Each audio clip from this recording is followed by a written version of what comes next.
Hey everyone, hope you're ready for a deep dive because today we're tackling strategic planning. And to guide us, we're taking a look at this article from back in July 2020. Strategy planning. What every leader should know, it's called. And, it really resonated with me because it gets right to the heart of, well, how can any leader, not just CEOs, how can we all use strategy to be more effective? Absolutely. And I think what's so refreshing about this article is that it really emphasizes that strategy isn't just for the top brass. It's something that needs to be woven into the fabric of the entire organization. Yeah, it's funny how we often picture, like, oh, strategy, that's what the CEO does in the boardroom. But this article really flips that script and says, no, it needs to be everyone's job. Exactly. And the article even uses this great phrase, a culture of strategic accountability. And I love that because it highlights how important it is for everyone to understand not just what they're doing, but why they're doing it, and how it all ties back to the bigger picture. It's like that feeling when you're on a team and everyone gets it. Everyone understands how their role contributes to the overall goal. You just achieve so much more when you have that shared understanding and that alignment. Absolutely. And the article goes on to talk about the importance of building a rhythm around strategic planning. They have a whole section on the annual planning cycle, which I found really helpful. Yeah, that caught my eye too, because it seems like we often treat strategic planning as this one-time event. Like, okay, we have our strategic plan, we're good for the year. Right. But as we all know, the world is constantly changing, and your strategic plan needs to be flexible enough to adapt to those changes. So it's more like a living document than a static artifact. Exactly. And the article talks about the importance of checking in on your strategy regularly, at least quarterly, they recommend. Okay, so no more setting it and forgetting it. But I have to admit, when I saw that they recommend setting aside like 5 to 10 days for this planning cycle, part of me was thinking, who has time for that? Right. But then they cleverly frame it as less than 5% of your leader's time annually. And suddenly it feels much more manageable. That's a great point. It's Yeah. all about perspective, isn't it? It is, because if it means the difference between, achieving your goals and being strategically aligned versus just kind of drifting along, hoping for the best. That's a no-brainer, right? You got to make time for it. Absolutely. And it's not just about those dedicated planning sessions either. The article stresses the importance of what they call ubiquity, meaning strategic thinking should be happening all the time, not just in a few isolated meetings. I love that. It's about weaving it into the very fabric of how your team operates. Exactly. So it becomes second nature So almost. instead of it being this big, scary thing, it's just part of your regular conversations and check-ins. Exactly. Exactly. And I think that's what makes this article so valuable. It gives you those practical tips and frameworks that you can actually use. Right. And speaking of frameworks, the article does throw a lot at you. It's like a strategic buffet. We've got SWOT, Porter's Five Forces, Yeah. Pestel, Vireo, the list goes on, right? and it can be overwhelming. So rather than try to cover them all today, I thought we could maybe focus on one that feels particularly relevant, Mm. especially given how fast-paced and unpredictable the world is these days. Sounds good to me. And I think a really good one to look at in that context is the VUCA analysis. Oh yeah, VUCA. I've heard of that one. It definitely feels relevant, especially for anyone in a field that's rapidly changing, like if you're in tech or anything like that, where Yeah, things can literally change overnight. absolutely. And that's exactly what VUCA captures. It stands for volatility, uncertainty, complexity, and ambiguity. Volatility, uncertainty, complexity, and ambiguity. Okay, so it's basically acknowledging that we're living in a whirlwind. Pretty much, and not the old ways of planning, Where you Yeah. can map out a 5-year plan and just stick to it. Those days are gone. Gone with the wind. Gone with the wind. So how do you even begin to lead when the world feels like it's constantly shifting beneath your feet? Well, that's where the VUCA analysis comes in. Because it's not about trying to eliminate uncertainty, it's about accepting it and building a framework that can handle it. Okay, so it's less about predicting the future and more about being able to adapt to whatever comes your way. Exactly. And that's why I think VUCA is such a powerful tool for leaders, because it forces you to think differently about risk, about opportunity, about how you make decisions.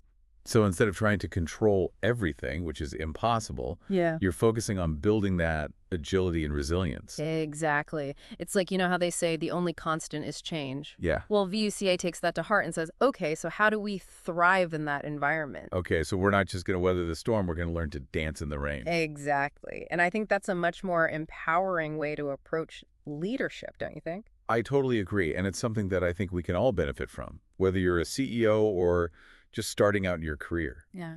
Because the world is only going to get more volatile, more uncertain, more complex. Oh, absolutely. And more ambiguous, let's not forget about that. Right, all those fun things. Exactly. But the good news is there are frameworks like VUCA that can help us navigate that complexity. Absolutely. And that's what we're here to explore, right? Exactly. So let's dive a little deeper into this VUCA thing, because I'm really curious to understand how it actually works in practice. Yeah, let's do it. So instead of asking what's going to happen, which is, impossible to know for sure, VUCA encourages you to ask questions like, what if this happens? Or what if that happens? It's about exploring different scenarios and being prepared to pivot if you need to. So it's about having a plan, but also being willing to throw that plan out the window if the situation demands it. Exactly. It's about adaptability, flexibility, being able to change course quickly. Which can be tough, right? Yeah. That a lot of leaders are used to. Yeah. Having that sense of control of knowing exactly what's coming next. It is. And I think that's why embracing a VUCA mindset can be so transformative, because it forces you to let go of that need for absolute certainty and instead focus on building those skills and systems that allow you to thrive in the unknown. It's almost like you're trading the illusion of control for the very real power of adaptability, of I resilience. love that. Yes, exactly. And the article talks about how VUCA can actually help you be more proactive because you're not just reacting to whatever comes your way. Right. You're constantly scanning the horizon, anticipating potential disruptions. Right. So you're not caught off guard when something unexpected happens because you've already thought about it. You've already gamed out different scenarios. It's like you're playing chess, not checkers. Exactly. You're thinking several moves ahead. And that takes practice, right? Yeah. It's not something that happens overnight. It definitely doesn't. But like any skill, the more you use it, the better you get at it. And speaking of skills, the article goes on to talk about the importance of sharpening your strategic thinking muscles, so to speak. Right. And one of the things they highlight is the value of professional development. Which I think is so important because, we often get caught up in the day-to-day of our jobs, and we forget to take a step back and invest in our own growth. Absolutely. And there are so many ways to do that. The article mentions joining relevant associations, attending workshops, seeking out mentors. Yeah, those are all great ideas. And I would add to that, even just reading books and articles like the one we're discussing today, just staying curious, staying informed about what's happening in your field. Absolutely. And I think it's important to remember that learning is a lifelong journey, especially when it comes to something as complex as strategy. Yeah, you're never going to reach a point where you're like, okay, I'm done. I know everything there is to know about strategy. Right, because the moment you think you've got it all figured out, the world will throw you a curveball. Exactly. Which is why it's so important to stay humble, stay curious, and always be open to learning new things. Absolutely. And speaking of learning new things, The article does have a whole section on recommended reading. they do. I always love it when they include that. Me too. It's like a bonus feature. It is. So rather than overwhelm everyone with the entire list, was there one book in particular that stood out to you? There was one that I think ties in really well with what we've been talking about, and that's Measure What Matters by John Doerr. Oh, I've heard good things about that one. It's fantastic, and it focuses on the OKR framework. OKR, which stands for Objectives and Key Results. Objectives and Key Results. Oh, And right. it's all about setting ambitious goals, but then breaking those goals down into smaller, more manageable steps. Kind of like that whole eating the elephant one bite at a time thing. Exactly. And Yeah. what I love about OKRs is that they force you to be really specific about what success looks like. So it's not just about setting a vague goal like, we want to increase sales. Right. It's about saying, we want to increase sales by 20% in the next quarter, and here are the 3 key things we're going to do to make that happen. So it's about having those measurable, trackable objectives. Exactly. And that's where the key results part comes in. Because it's not enough to just set goals. You have to have a way to track your progress and measure your impact. And that's how you know if you're actually moving the needle, right? Exactly. And I think that's something that a lot of organizations struggle with. They have these grand visions, but they don't always have a clear way to measure whether or not they're achieving them. Yeah. It's like they're flying blind. Exactly. And that's why I think a framework like OKRs can be so powerful, because it provides that structure, that clarity, that accountability. So you're not just hoping for the best, you're setting yourself up for success. Exactly. And I think that's a perfect note to maybe Could start to bring things to a close. Okay, yeah. Because we've covered a lot of ground today, We have. from the importance of strategic alignment to the power of VUCA, and even some practical tools like OKRs. But I think the key takeaway here is that Strategic thinking is not just for CEOs, it's for everyone. Absolutely. It's a skill that we can all develop and benefit from. And it's something that we need to be intentional about Yeah. because the world is only going to get more complex. Exactly. And the more we can equip ourselves with these tools and frameworks, the better prepared we'll be to navigate whatever challenges come our way. Couldn't have said it better myself. Well, And that brings us back to this idea of strategic planning as an ongoing process. it is. It's not a one and done. Right. It's not like you create your strategic plan, put it on a shelf, and then just dust it off once a year. Exactly. It needs to be a living, breathing document Something that you're constantly revisiting, revising, adapting. based on what you're learning, what's changing in the world around you. Exactly. Because if there's one thing we can count on, it's that things will change. Oh, absolutely. And if you're not prepared for that, you're going to get left behind. So how do we make sure that we're not just keeping up, but actually staying ahead of the curve?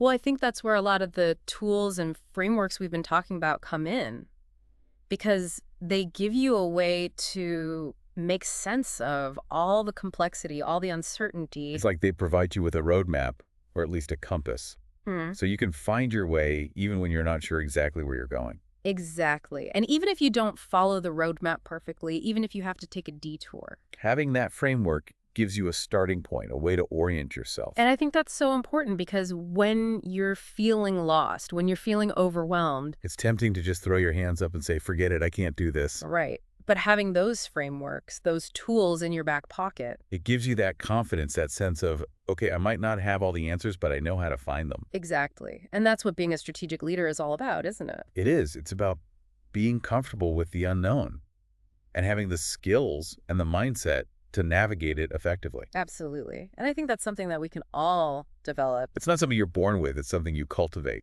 Right? It's a practice. And like any practice, the more you do it, the better you get. And the more natural it becomes. Exactly. So as we wrap up this deep dive, I'm curious. What's one thing that our listeners can do today, right now, to start flexing those strategic thinking muscles? That's a great question. Because we've covered a lot, but I want to leave everyone with something actionable. Well, I think a great place to start is with self-reflection. Oh, interesting. Tell me more about that. Well, we've talked about all these different frameworks and tools, but the first step is to really understand your own strengths and weaknesses. So like a personal SWOT analysis. Exactly. What are you good at? What are you not so good at? Where do you see opportunities for growth? Right. And once you have a better understanding of your own starting point. Then you can start to identify the tools and resources that will help you fill in those gaps. Exactly. Because there's no one-size-fits-all approach to strategy. What works for one person might not work for another. And what works in one situation might not work in another. So it's about finding what resonates with you, what makes sense for your context. And being willing to experiment, to try new things, to learn as you go. And to never stop learning, because as we've established, Yeah. the world is not going to slow down anytime soon. Not a chance. So we've got to keep those strategic thinking muscles in tip-top shape. Absolutely. Or else we'll get a cramp. I think that's a great place to leave it, with a little reminder to stretch those strategic muscles. Yeah. And to never be afraid to embrace the unknown. Here, here.